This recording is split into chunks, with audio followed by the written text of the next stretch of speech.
Hello, you wonderful people, and welcome to another episode of Super-Fanta-Fi. This being a show where we talk about TV shows of the supernatural, fantasy, and or science fictional genre. For today's episode, I'm going to talk about Stranger Things Season 4, Episode 8. A lot of really interesting things went down in this episode, so let's break it down. First and foremost, we're picking up with the situation in Hawkins. In particular, we're picking up with Nancy's circumstances and Vecna messing with her. But Vecna chooses not to kill her because she's supposed to be his messenger. It's like, right, I want you to go and tell 11 because she's part of, well, I guess it's like now that he's kind of gotten everything else he needs, he needs one more sacrifice. Because we end up finding out that the four dings from his clock is because from the very beginning he's been telling them his plans. The moment he's moment he's killed 4 people, he's going to open 4 gates, and that's going to spread across, and those gates are going to grow bigger and bigger and bigger. And you know, Nancy, he has shown her everything. He's like, you've seen where I've been,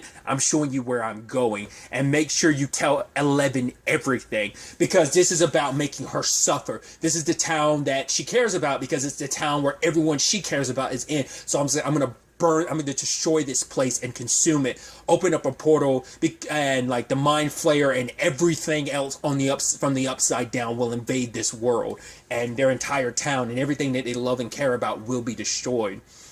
And it's the gravity of like, holy crap, we've been against things before, but nothing of this gravity. This is like, we've been apocalyptic. This is pure Armageddon apocalyptic levels of things going down. And it's like, how do we, like, they're just regular people. They don't even have an 11. How do we fight this thing? How do we fight Henry / Vecna / 1? Because I love Robin. Like, what are we calling him? It's like, I think Dustin was like, well, we call him 1, and then Erica's the one that says Vecna, and then Nancy's the one that says Henry. But it's like, yeah, like, how do we fight this? Is there any means of doing it? And it's like, and sad thing is, they're the only ones who are capable, because they're the only ones that really know how to. And ultimately, they come up with a decision that they are going to end up killing Vecna. It's the only way to stop all this, because all he needs is one more kill to set his plan in motion.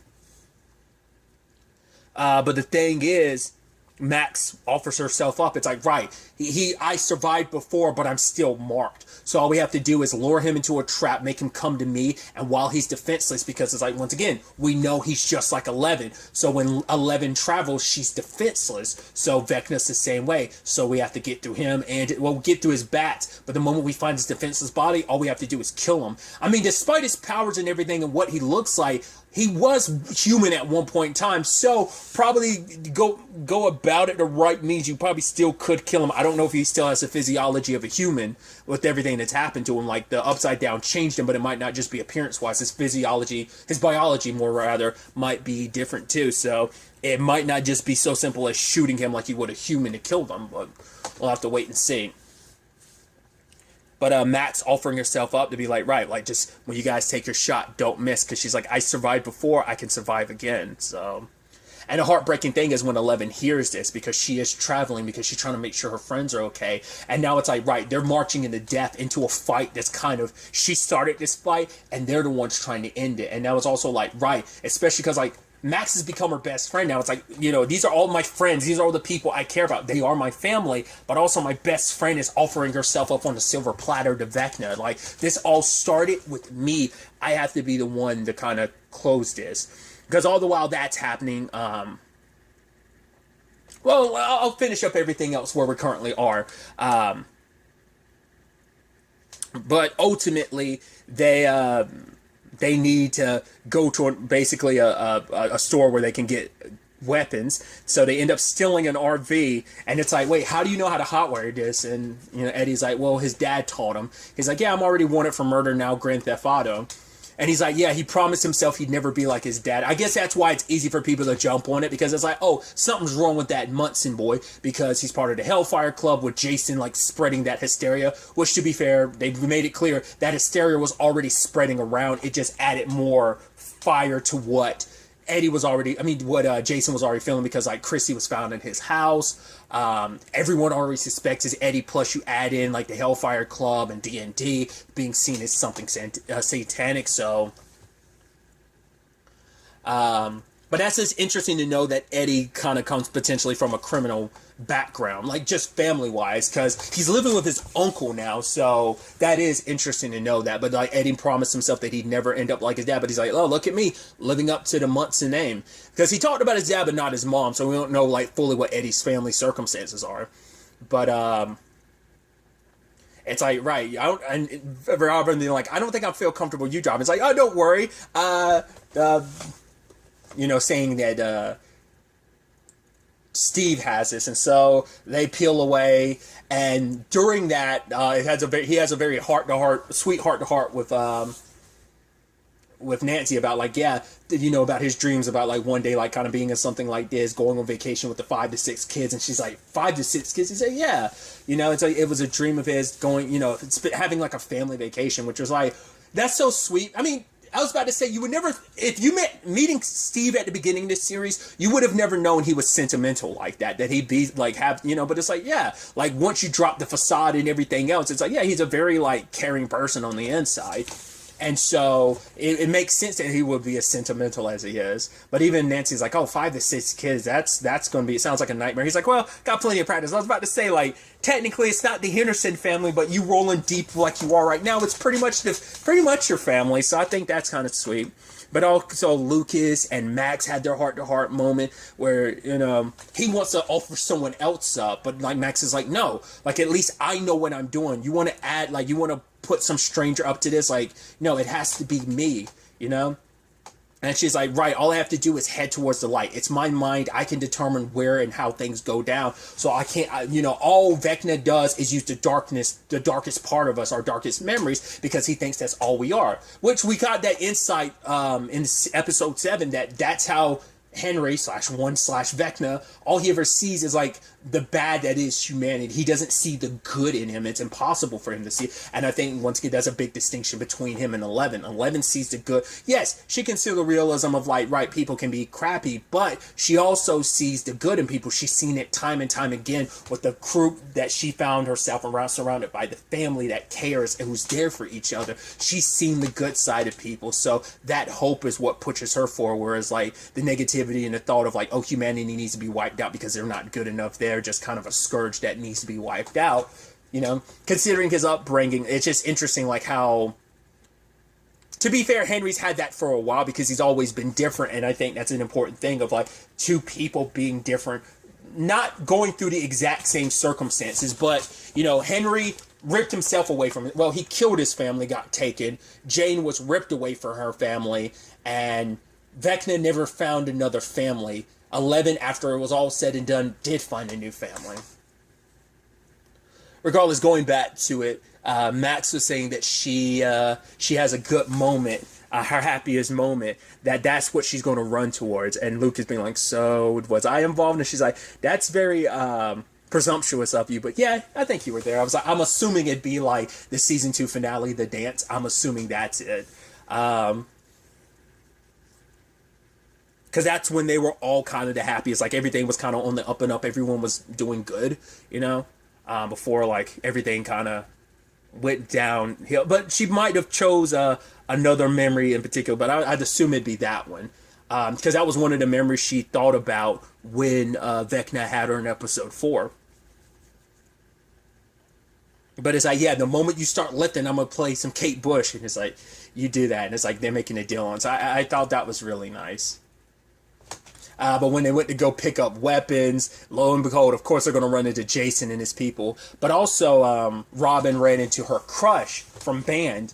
And she was excited to see her. And, Steve's like, are you just going to stand there or what? But before she could go over, like, the girl she liked, what, is her name like Kimberly?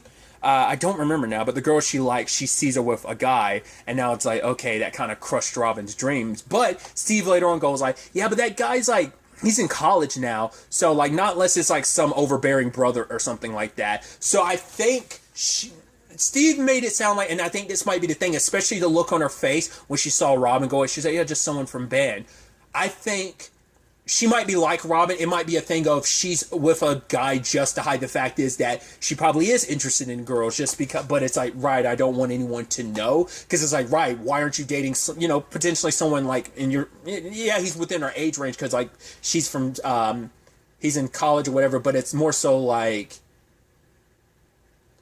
I think it's a situation of why not date someone at high school? Because it's like, right, you don't want to date someone that potentially might be of the same sex and might be around all those people. So I think a lot of that kind of comes up. Maybe that's what I'm thinking. That seems like that's what they're tilting towards. Like, she might like Robin, but she might be putting up a front just to hide the fact is that she might be gay, you know? And it's so sad too because like things don't work out for Robin. They're not working out for Will to some extent, which we'll talk about that later. So that's really heartbreaking, actually, how that all plays out. But I do like that everyone's getting locked and loaded. Obviously, Nancy's encounter with Jason was terrifying because the guy was like, "Oh, so where's your brother?" It's like, for one, she didn't go into it, but because it's also like, one, it's none of your business. One, her brother's not even here in Hawkins anymore. He's in California. But it's like, oh yeah, but he's part of that Hellfire Club too. And it's like, once again, that guy is going to be an issue. I think in the end, Max isn't going to be the one that ends up dying. It's probably going to be Jason. Jason's going to end up being the sacrifice. Because it makes sense. He's going to cause a ruckus. He's going to be like, he's going to one that's going to interfere and stop them from killing Vecna. He's going to probably get in the way. I doubt he's going to survive this season. He's the one that launched all this hysteria in town, so I think he's the root of all of this. He's not, maybe he probably was an okay dude before all of this. We never spent enough time with him, but he's probably your typical popular jock dude. But now it's like, yeah, he's kind of like going to the extreme end, and you're just kind of like, yeah, I just get the feeling Vecna's going to end up killing him. So we'll see. Because once again, it's like, oh, whoever the next target is has to be someone that has been visiting their counselor. I wonder if you go back and look at, like, there's probably like some of the names and files. I'm wondering if Jason one of the names. Probably, maybe not. I don't know. Maybe, well, because the whole Chrissy thing is probably sending him spiraling too, so that could be used against him if Vecna won it. Who knows?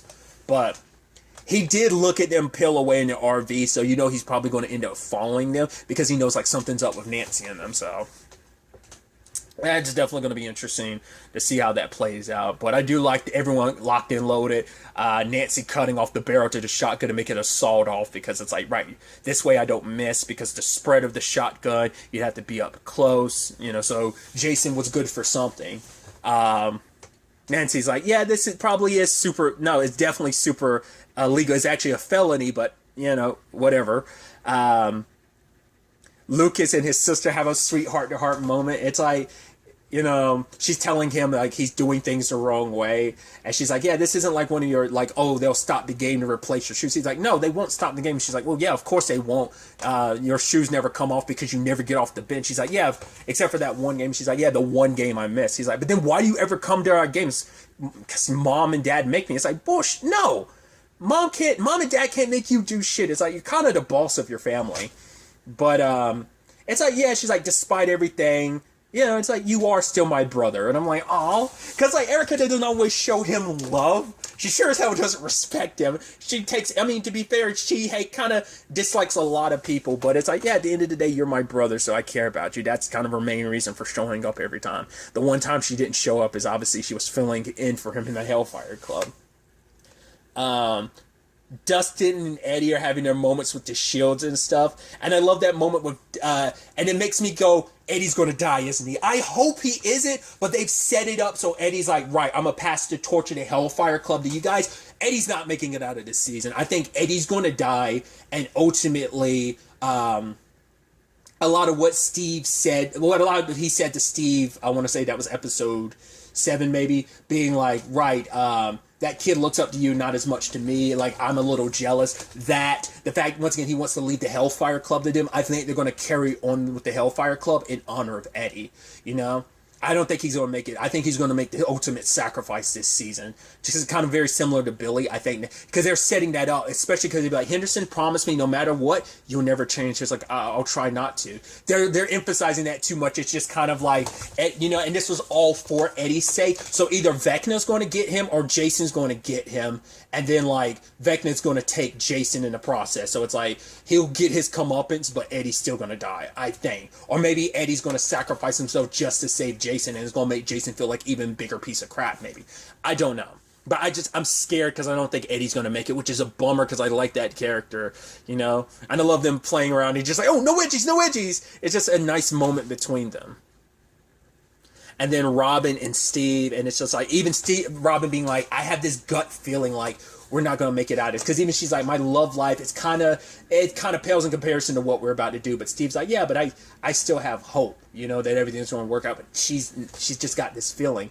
But like, right, do you not want to do this anymore? But Robin's like, we have to, because if we don't, who else will? So, and it's like to killing Vecna / Henry / one, and they clank their Molotovs together. So they're locked and loaded and ready for this fight because they're the only one in town that knows this fight is coming. So at the same time that's all happening, let's jump to everything in Russia.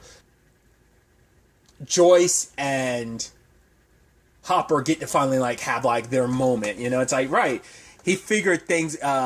He figured that it'd be easier for people to like him when he died, because he's like, oh, how many people, did a few people show up at my funeral? And she's like, yeah, of course, you're the hero of Hawkins. And it's like, right, and 11 is like, she's good, but she misses her dad, like we all do. Because he was worried, because he's like, I thought you were dead, and he's like, I thought I lost you, and she's like, I lost you for 8 months. We had a funeral for you and everything, but despite everything, they are here together. But they have to get out because the Demogorgon is loose and the Russians are opening fire on it. And the commanding officer was like, don't shoot, because he knew if you shot, you would probably aggravate the thing. As long as it doesn't see you as a threat, maybe it would have walked away. I don't know. That thing is kind of in a pissed off mood. So they ended up going behind one door and found a whole bunch of Demodogs. So the question is, what are they doing? Because at one point, I guess because maybe he's been in that situation himself, it's hard to say whether it's just like, regardless of what you are, you didn't decide to come to this world, you were kind of forced here, you were experimented on, so maybe it's a combination of that plus knowing what it's like to be in that situation of being tortured. Hopper put it out of its misery. I think it was a misery kill. But then they saw all the other Demodogs, and then there was a swirling darkness. So I'm like, okay, so is that Demogorgon forced to have babies and they're experimenting on them? Exactly. I was about to say, how do you have all this? Because any attempts to open a portal here have always failed, and then the portal in Hawkins is closed. So I'm assuming they made a makeshift portal that's unstable, and Demogorgons and Demodogs have come through. So I don't know whether that thing that they've got trapped, not unless that's something else from the upside down that's just, it can't, maybe they've destabilized it so it can't keep its true form on this side of the world, or maybe it is just kind of like a makeshift portal that is super unstable. I don't know what it was. They never found out. They're just looking at it, and then they bounce. Went through, as Yuri puts it, a tunnel of shit. So they end up getting to the van. When they were making their escape, I was like, oh god, somebody got shot. I was like, it's most likely Anatol. Because I'm like, there's no way, after everything about his son and everything, there's no way he's going to make it out of this, is it? But they have no plane, so they can't get out of here. But Yuri's saying that he can, fly them to America. But it turns out it's a makeshift thing that he's made. And he's talking about oh, it's a virgin, not like the original person that's named after, almost being oh, she's far from a virgin. But it's cool, something super unreliable like this. So it's what are we going to do? It's kind of a Hail Mary.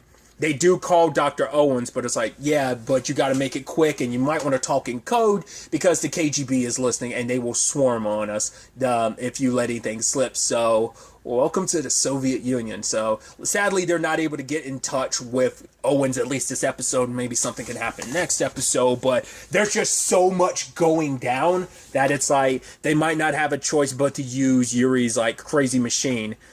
Because eventually they probably will try and track them down even without, who knows? Who knows how that's all going to play out on their front. Then there's the whole situation with, well, let's focus on the Nina, the lab first. Now we have clarity about things. So it turns out they've known since ever, so it wasn't I guess just to ease her into things, quote unquote, ease her into things, Brennan made it seem like he's oh, made it still seem like it was her fault. He's known from the beginning it wasn't her. He knew it was Henry, but he kind of because he wanted to ease her into it. She had to come to this truth on her own, because that's the only way you could ever fully accept the truth, is if you kind of see it and experience it for yourself. So he couldn't tell her the answer. But it turns out that's why Owen set all this in motion. The moment he saw the bodies, he recognized it. He knew about it from the labs. That it's like, right, Vecna was sending us a sign. Henry was sending us a sign that he was back. So they've known from the beginning. That's what set this all in motion for Dr. Owens. That's why it wasn't just like, oh, the depths and stuff like that. He has a personal knowledge about this being connected to Henry. So that's what really set this in motion. And now it puts certain things in perspective for 11. It's like, wait, so is that why? Because Brenner himself said, I wondered if Henry was still out there somewhere, but now he's returned. But now 11's like, wait, that's why you had me searching in the dark. Like, that's what you were saying it was for the Soviets. So no, it's always been about Henry. You saw what I did. You saw me open that portal, and what did you do? You pushed 11 until she opened up another one. So I'm like, once again, just kind of, it's that, WandaVision / Age of Ultron thing of kind of retroactively, kind of retconning, but adding more context that didn't exist at all back then, but now we're having, you add this to the canon of, yeah, that was the reason behind everything. Because Brenner saw what she was capable of, but the moment she slipped into that coma, she lost something. It's like, because the person she trusted in betrayed her, and she found out who and what he really was. So that, all that, pushing herself beyond her limits, it was never lost. It was buried deep within her, and her getting her memories back and everything just reignited that spark. So she's capable of getting back to where she was before. I mean, she's pushed herself more than once when she was closing the gate on the Mind Flayer in the end of season 2, going up against the Mind Flayer when it came to like the monster and Billy. Like, she was going all out that entire season as well, pushing herself. But I feel like she probably pushed herself the most during probably season 2, because that's the point where her eye started bleeding as well when she was closing the gate. But maybe that's what that's supposed to signify. Maybe ever since season 2, her powers are just a ticking time bomb waiting to go away. I'm assuming it's just like, yeah, the Mind Flayer, and like when she got infected, I believe that's when her powers really went away. But he's like, yeah, just they were always there, just needed a spark to reignite that flame. Now that she knows about what's going on, about her friends and everything, she wants to go back to Hawkins, but Brenner's like, no, you're not ready. Like, he's gotten stronger. He could have only gotten stronger in the time of every kill. He's just getting that much stronger. But for Dr. Owens, it's like, if we just wait around, he's going to, like, destroy that town before we even get a chance to throw a punch. But at the end of the day, what did you say, Bernard? That this wasn't a prison. That at the end of the day, it's her choice. And if she wants to leave, she has that choice. But he's kind of taking that choice back now.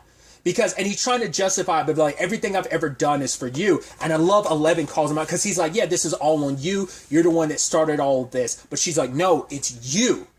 You're the one that every death that's ever happened, all the people that died last season, Barbara or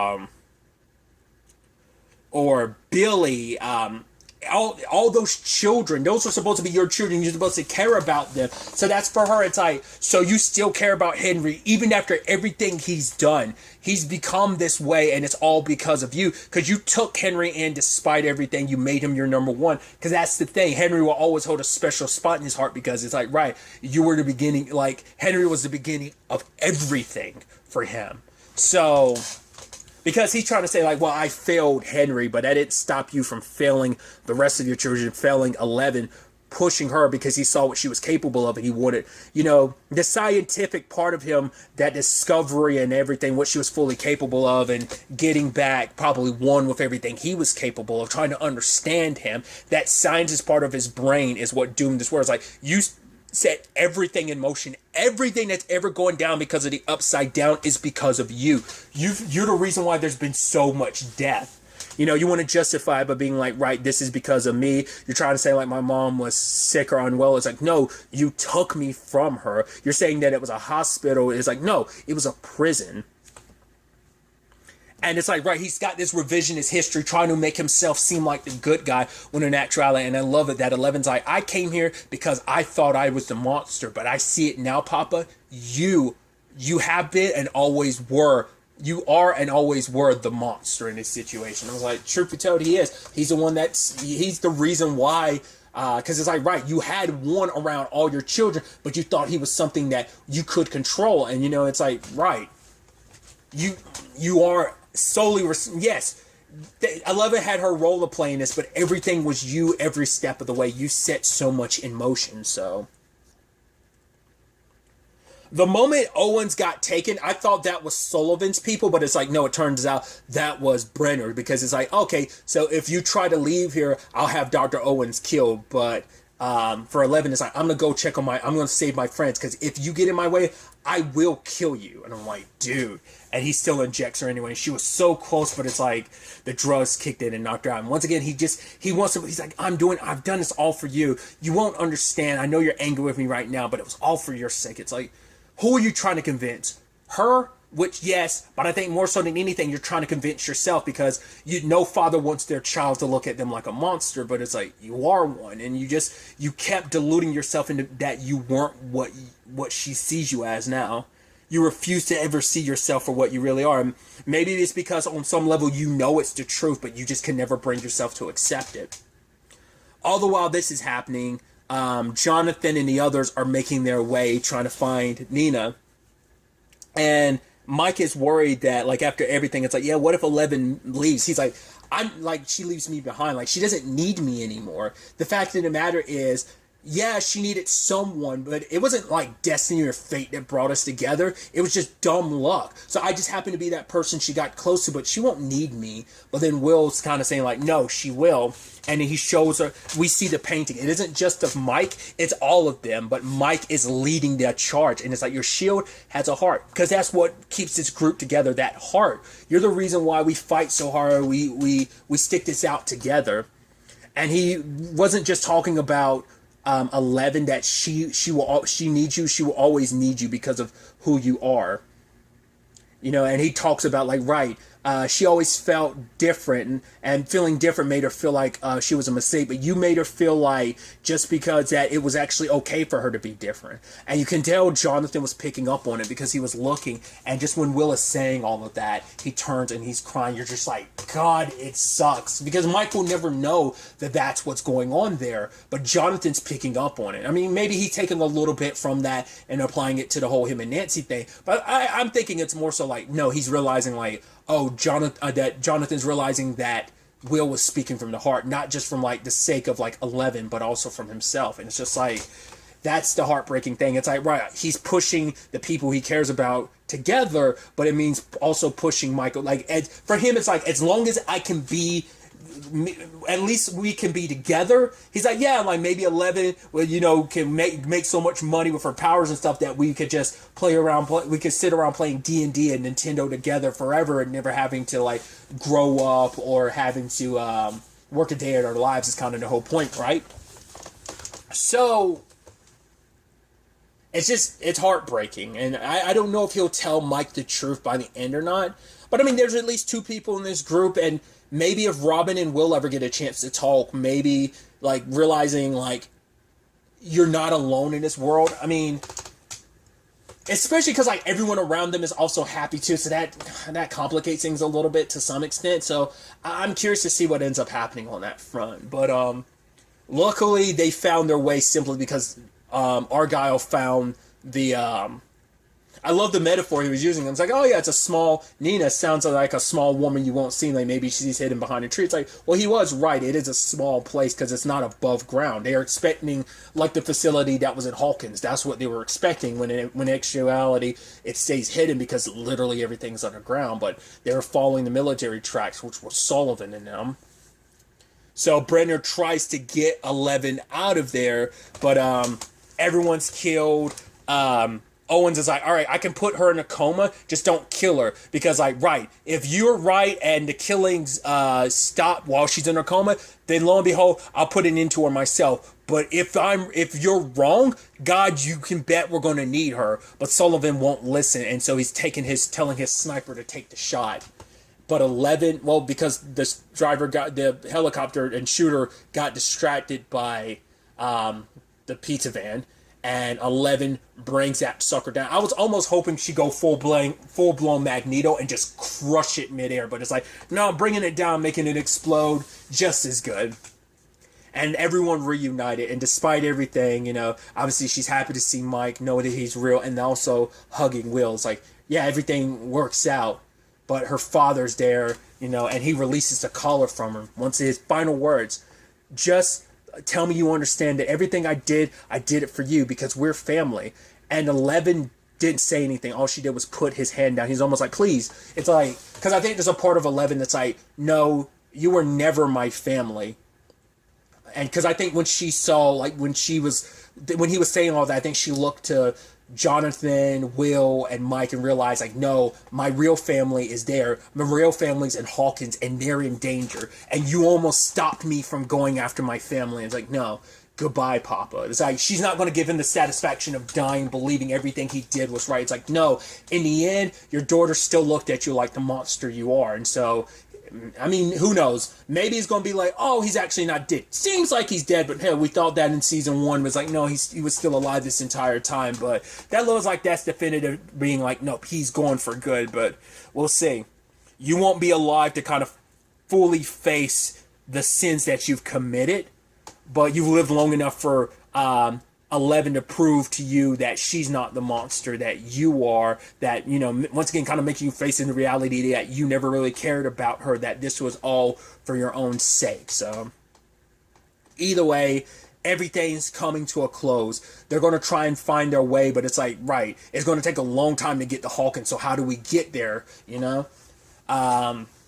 at the same time, the squad in Hawkins is, we have Lucas, Erica, and Max heading into the house to get ready. So they're all setting up shop, ready for this opportunity. So, question is, how will it all play out? The next episode is, in fact, the season finale, a 2.5-hour season finale. A lot is going to go down in this episode. I've thrown out my theories about where this finale is going to take us, about where, I don't think Eddie's going to make out of it, but who knows who else won't survive this is going to be the big question. Well, we know Dr. Owens is with Sullivan, and he's not going to stop now because he's even more sure about 11 being responsible. The end result of that, because they're not going to stop, so...